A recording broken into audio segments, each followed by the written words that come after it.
I'm going to give you a story of a man that came to our retreat who had 3 main problems.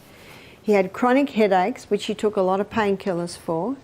He had a very congested chest, and also he had terrible lower back pain. Did you know that 75% of weight held in your lower back is held by water? The other percentage, of course, is taken with your ligaments, your muscles. And so a state of dehydration, lower back pain is quite common. So that's what this man had.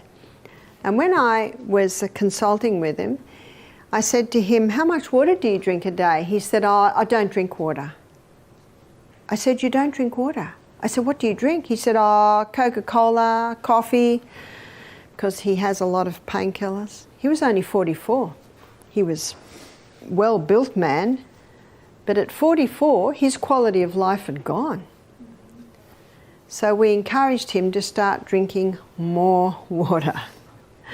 By the end of the week, the headache had gone. By the end of the week, the lower back pain had certainly eased and his lungs were a little freer. I saw him 5 weeks later. He jumped out of the car with a big smile on his face and had a 2-litre, you'd say 2-quart bottle of water. He said, I'm drinking 4 litres a day.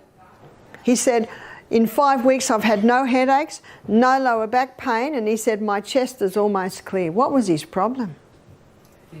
It was dehydration. How nice when it's as simple as that. It's not always that simple, but it's nice when it is that simple. So Dr. B's book, One of the Body's Many Cries for Water, is an important book because he goes into every body function and shows how important it is for us to be drinking adequate water. One lady said to me, I drink quite a lot of water in my cups of tea. Sorry, that doesn't do it, because tea contains dehydrating agents.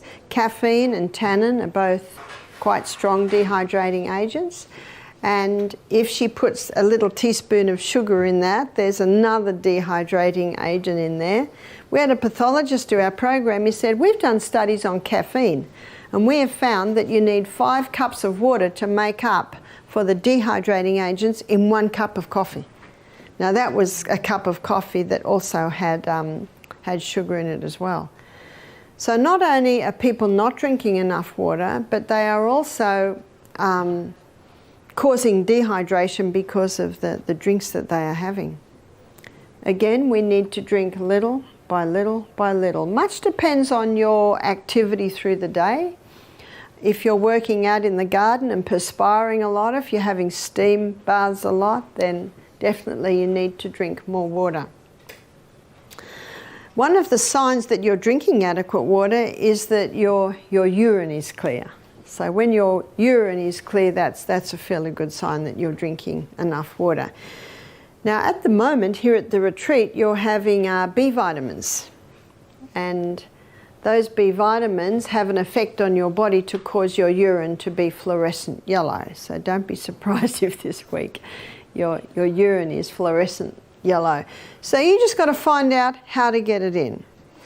And many people in aged care facilities, elderly people, they do not drink enough water. And it certainly is a contributing factor to the mental illness and the deterioration in brains we're seeing. In Australia, there are 1,700 cases of Alzheimer's being diagnosed every week. Now that's a bit scary.